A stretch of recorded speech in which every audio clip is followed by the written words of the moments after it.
ظالم چھوٹی بہن نے بڑی بہن کو گھر سے نکال دیا۔ پھر وقت نے ایسا پلٹا کھایا کہ سب کی آنکھوں میں آنسو آ گئے۔ رات کے تقریباً 10 بج رہے تھے۔ آسمان پر بادل چھائے ہوئے تھے اور ہلکی ہلکی بارش ہو رہی تھی۔ ایک پرانے سے گھر کے صحن میں خاموشی چھائی ہوئی تھی، لیکن اسی خاموشی کو ایک عورت کی بلند آواز نے چیر کر رکھ دیا۔ بحث بہت ہو گیا، آج کے بعد تم اس گھر میں نہیں رہو گی۔ اپنا سامان اٹھاؤ اور نکل جاؤ۔ صحن کے ایک کونے میں بیٹھی ہوئی عائشہ نے حیرت سے اپنی چھوٹی بہن نائلہ کی طرف دیکھا۔ اس کی آنکھوں میں آنسو تیرنے لگے۔ نائلہ، آخر میں نے کیا کیا ہے؟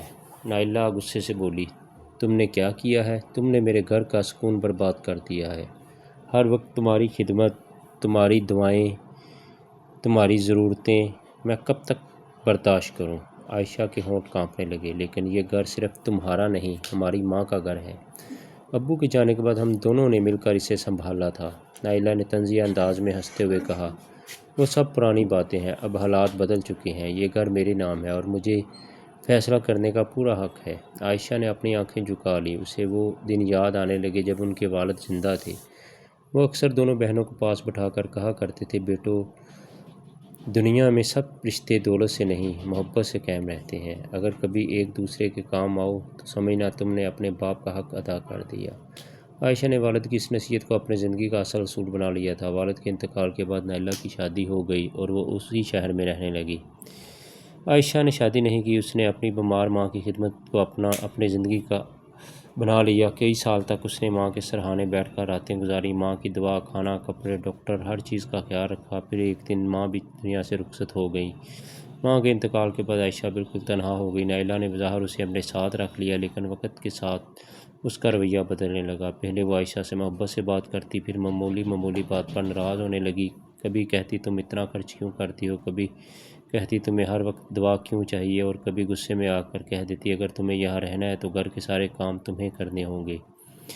عائشہ خاموش رہتی۔ وہ سمجھتی تھی کہ شاید نائلہ پریشان ہے، شاید حالات کا دباؤ ہے، شاید وقت کے ساتھ سب ٹھیک ہو جائے گا۔ لیکن اس رات نائلہ نے تمام حدیں پار کر دیں۔ عائشہ نے کپکپاتے ہوئے ہاتھوں سے اپنا ایک چھوٹا سا بیگ اٹھایا۔ اس میں صرف 2 جوڑے کپڑے، چند ضروری دوائیں اور ماں کی ایک پرانی تصویر تھی۔ دروازے کی طرف بڑھتے ہوئے وہ ایک لمحے کے لیے رکی۔ اس نے نائلہ کی طرف دیکھا اور دھیمی آواز میں کہا، نائلہ، میں تم سے ناراض نہیں ہوں، بس ایک بات یاد رکھنا، میں نے تمہیں کبھی بہن نہیں سمجھا تھا، میں نے ہمیشہ تمہیں اپنی بیٹی کی طرح چاہا ہے۔ نائلہ نے منہ پھیر لیا۔ مجھے جذباتی باتیں مت سناؤ، بس جاؤ۔ عائشہ نے دروازہ کھولا اور بارش میں باہر نکل گئی۔ دروازہ اس کے پیچھے بند ہو گیا۔ وہ چند قدم چلی تو بارش تیز ہو گئی۔ اس کے پاس نہ چھتری تھی، نہ کوئی ایسی جگہ جہاں وہ جا سکتی تھی۔ وہ ایک دکان کے چھجے کے نیچے بیٹھ گئی اور اپنی ماں کی تصویر سینے سے لگا لی۔ آنسو بارش میں گھل گئے۔ وہ آسمان کی طرف دیکھ کر بولی، یا اللہ، میں نے ہمیشہ رشتے نبھانے کی کوشش کی ہے، اگر مجھ سے کوئی غلطی ہوئی ہے تو مجھے معاف فرما، لیکن میری بہن کے دل میں میرے لیے نرمی پیدا فرما۔ اسی رات ایک عجیب واقعہ ہوا۔ وہاں سے ایک بوڑھا شخص گزر رہا تھا۔ اس نے عائشہ کو بارش میں بھیگتے دیکھا تو رک گیا۔ بیٹی، تم یہاں اس وقت اکیلی کیوں بیٹھی ہو؟ عائشہ نے اپنی پوری کہانی سنانے کے بجائے صرف اتنا کہا، چچا، میرے پاس جانے کے لیے کوئی گھر نہیں ہے۔ بوڑھے نے کچھ دیر اسے دیکھا، پھر کہا، میرے گھر میں میری بیوی اکیلی رہتی ہے، اسے گھر کے کام میں مدد کی ضرورت ہے، اگر تم چاہو تو کچھ دن وہاں رہ سکتی ہو۔ عائشہ نے حیرت سے پوچھا، لیکن میں آپ کو جانتی بھی نہیں ہوں۔ بوڑھا مسکرایا، بیٹی، ہر انسان کو جاننے کے لیے برسوں کی ضرورت نہیں ہوتی، کبھی کبھی کسی کی مجبوری دیکھ کر دل خود گواہی دے دیتا ہے۔ عائشہ اس کے ساتھ چلی گئی۔ اگلے دن سے اس نے اس گھر میں کام شروع کر دیا۔ بوڑھے کی بیوی بیمار تھی۔ عائشہ نے پوری محبت سے اس کی خدمت کی۔ وہ اسے دوا دیتی، کھانا بناتی، اس کے بال سنوارتی اور رات کو اس کے پاس بیٹھتی۔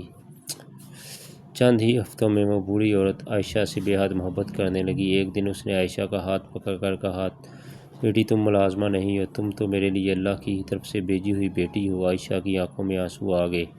اس نے کہا، اماں، میں نے اپنی ماں کو بھی ایسے ہی خدمت کرتے دیکھا۔ وقت گزرتا گیا، عائشہ نے محنت شروع کر دی۔ وہ سلائی بھی جانتی تھی۔ اس نے گھر میں چھوٹی سی سلائی کا کام شروع کیا۔ محلے کی عورتیں کپڑے سلوانے لگیں۔ آہستہ آہستہ اس کا کام بڑھنے لگا۔ کچھ عرصے بعد اس نے اپنی چھوٹی سی سلائی کی دکان کھول لی۔ وہ خود بھی حیران تھی کہ جس رات اسے لگا تھا کہ اس کی زندگی ختم ہو گئی ہے، اسی رات اللہ نے اس کے لیے ایک نیا راستہ کھول دیا تھا۔ دوسری طرف نائلہ کو عائشہ کے جانے کے بعد شروع میں بہت سکون محسوس ہوا۔ اس نے سوچا اب گھر میں کوئی روک ٹوک نہیں ہوگی، میں اپنی مرضی سے رہوں گی۔ لیکن چند ہفتے بعد حالات بدلنے لگے۔ نائلہ کا شوہر کاروبار میں نقصان کی وجہ سے پریشان رہنے لگا۔ گھر کے اخراجات بڑھ گئے۔ پھر ایک دن اسے ملازمت سے بھی ہاتھ دھونا پڑا۔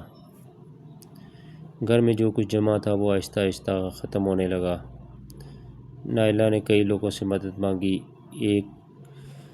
لیکن ہر طرف سے انکار ملا۔ ایک رات وہ الماری کھول کر بیٹھ گئی۔ اسے ماں کی پرانی چیزوں میں ایک تصویر ملی۔ تصویروں میں وہ عائشہ اور ان کی ماں ساتھ کھڑی تھی۔ تصویر دیکھتے ہی اسے وہ رات یاد آ گئی جب عائشہ بارش میں گھر سے نکلی تھی۔ اسے اپنی بہن کی آواز یاد آئی، میں نے تمہیں کبھی بہن نہیں سمجھا تھا، میں نے ہمیشہ تمہیں اپنی بیٹی کی طرح چاہا ہے۔ نائلہ کا دل کانپ گیا۔ اس نے پہلی بار محسوس کیا کہ اس نے غصے میں کیا کر دیا تھا۔ وہ رات بھر سو نہ سکی۔ صبح اس نے عائشہ کو تلاش کرنے کا فیصلہ کیا، لیکن عائشہ کہاں تھی کسی کو معلوم نہیں تھا۔ کئی دن تک تلاش کرنے کے بعد اسے خبر ملی کہ شہر کے ایک بازار میں ایک عورت کی سلائی کی دکان بہت مشہور ہو رہی ہے اور لوگ اسے عائشہ باجی کے نام سے جانتے ہیں۔ نائلہ فوراً وہاں پہنچ گئی۔ دکان کے باہر کھڑی ہو کر اس نے اندر دیکھا۔ عائشہ ایک غریب لڑکی کا کپڑا بغیر پیسے لیے سلائی کر رہی تھی۔ نائلہ کی آنکھوں میں آنسو آ گئے۔ جس بہن کو اس نے گھر سے اس لیے نکالا تھا کہ وہ بوجھ ہے، آج وہ خود دوسروں کا سہارا بنی ہوئی تھی۔ نائلہ اندر گئی۔ عائشہ نے سر اٹھایا۔ دونوں کی نظریں ملیں۔ کچھ لمحوں تک کوئی کچھ نہ بول سکا۔ پھر نائلہ پھوٹ پھوٹ کر رونے لگی۔ آپا مجھے معاف کر دو۔ عائشہ خاموش رہی۔ نائلہ اس کے قدموں میں بیٹھ گئی۔ آپا میں نے تمہارے ساتھ بہت ظلم کیا، تم نے مجھے بیٹی کی طرح چاہا اور میں نے تمہیں گھر سے نکال دیا۔ مجھے لگا تھا کہ گھر اور دولت میرے اختیار میں ہے، لیکن آج مجھے سمجھ آیا ہے کہ انسان کے پاس اگر رشتے نہ ہوں تو سب کچھ ہونے کے باوجود وہ غریب ہے۔ عائشہ کی آنکھوں سے بھی آنسو بہنے لگے۔ اس نے نائلہ کو اٹھایا اور گلے سے لگا لیا۔ نائلہ بہن سے غلطی ہو جائے تو بہن اسے معاف کر دیتی ہے۔ نائلہ نے روتے ہوئے کہا، لیکن آپا میں نے تو بہت بڑا ظلم کیا تھا۔ عائشہ نے جواب دیا، ہاں ظلم بڑا تھا، لیکن اللہ کی رحمت اس سے بھی بڑی ہے۔ نائلہ نے پوچھا کہ آپ میرے ساتھ گھر واپس چلیں گی؟ عائشہ نے کچھ لمحے سوچا، پھر کہا، میں تمہارے ساتھ چلوں گی، لیکن ایک وعدہ کرو۔ کون سا وعدہ؟ کبھی کسی ضرورت مند کو اس لیے اپنے گھر سے مت نکالنا کہ وہ تم پر بوجھ ہے۔ یاد رکھنا آج جو انسان مضبوط ہے کل اسے بھی کسی سہارے کی ضرورت پڑ سکتی ہے۔ نائلہ نے وعدہ کیا۔ دونوں بہنیں واپس گھر آئیں۔ وہی گھر جس کے دروازے سے عائشہ بارش میں نکالی گئی تھی، آج اس دروازے پر نائلہ نے اپنی بہن کا استقبال آنکھوں میں آنسو لیے کیا۔ اس نے گھر کے اندر جاتے ہوئے کہا، آپا آج سے یہ گھر صرف میرا نہیں ہمارا ہے۔ عائشہ مسکرائی، لیکن اس نے ایک اور بات کہی جس نے نائلہ کو ہمیشہ کے لیے بدل دیا۔ نائلہ گھر دیواروں سے نہیں بنتا، گھر وہاں بنتا ہے جہاں کسی کے آنسو کی قدر ہو، جہاں بڑوں کی عزت ہو، جہاں بہن بھائی ایک دوسرے کو بوجھ نہیں بلکہ اللہ کی نعمت سمجھے۔ اس دن کے بعد دونوں بہنوں کی زندگی بدل گئی۔ نائلہ نے اپنی غلطی سے سبق سیکھا اور عائشہ نے اپنے دل میں کوئی بدلہ نہیں رکھا۔ کچھ سال بعد جب نائلہ کے حالات بہتر ہوئے تو دونوں بہنوں نے مل کر غریب لڑکیوں کے لیے سلائی کا ایک چھوٹا سا مرکز بنا دیا، جہاں انہیں مفت ہنر سکھایا جاتا تھا تاکہ کوئی لڑکی مجبوری کے ہاتھوں کسی کی محتاج نہ رہے۔ ایک دن وہاں ایک غریب عورت اپنی بیٹی کو لے کر آئی۔ اس عورت نے کہا، بیٹی میرے پاس تمہیں دینے کے لیے کچھ نہیں۔ عائشہ مسکرائی اور بولی، اماں ہمیں کچھ نہیں چاہیے، بس اپنی بیٹی کو یہ سکھا دیں کہ وہ کبھی کسی مجبور کا دل نہ توڑے۔ نائلہ ایک طرف کھڑی یہ سب دیکھ رہی تھی۔ اس کی آنکھوں میں آنسو تھے۔ اسے آج بھی وہ بارش والی رات یاد تھی۔ وہ اکثر سوچتی تھی کہ اگر اس رات عائشہ نے اسے معاف نہ کیا ہوتا تو شاید وہ اپنی پوری زندگی پچھتاوے میں گزار دیتی۔ اس نے آسمان کی طرف دیکھا اور دل ہی دل میں کہا، یا اللہ، تو نے مجھے میری بہن کے ذریعے سکھا دیا کہ انسان کی اصل دولت گھر، پیسہ اور جائیداد نہیں، بلکہ وہ رشتے ہیں جنہیں ہم اپنے ہاتھوں سے سنبھالتے ہیں۔ اور حقیقت بھی یہی ہے کہ بعض اوقات ہم غصے کے ایک لمحے میں ایسا فیصلہ کر دیتے ہیں جس کا دکھ ہمیں برسوں سہنا پڑتا ہے۔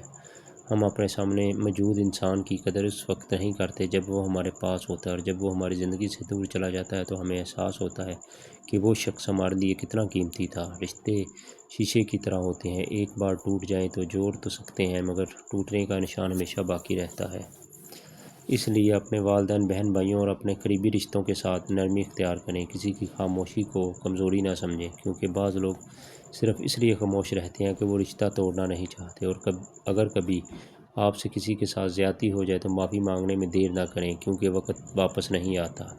عائشہ کو گھر سے نکالنے والی نائلہ کو آخرکار یہ حقیقت سمجھ آ گئی تھی کہ انسان کسی کو اپنے گھر سے تو نکال سکتا ہے لیکن کسی کے دل سے اپنے کیے ہوئے ظلم کی یاد نہیں نکال سکتا۔ اور عائشہ نے یہ ثابت کر دیا کہ جو دل بدلہ لینے کی طاقت رکھنے کے باوجود معاف کر دے، وہ دل سب سے زیادہ مضبوط ہوتا ہے۔ سبق: کسی اپنے کو معمولی سمجھ کر اس کا دل نہ توڑیں۔ آج وہ آپ کا محتاج ہے تو کل شاید آپ کو اس کے سہارے کی ضرورت پڑ جائے۔ رشتے اللہ کی نعمت ہیں، انہیں غصے، انا اور دولت کی خاطر قربان نہ کریں۔ ناظرین، ہمارے مزید اچھے ویڈیوز کو دیکھنے کے لیے ہمارے چینل کو سبسکرائب کریں، لائک کریں، شیئر کریں۔ اللہ آپ سب کے لیے بہت بہت ثانیہ پیدا فرمائے۔ بہت بہت شکریہ۔ اللہ حافظ۔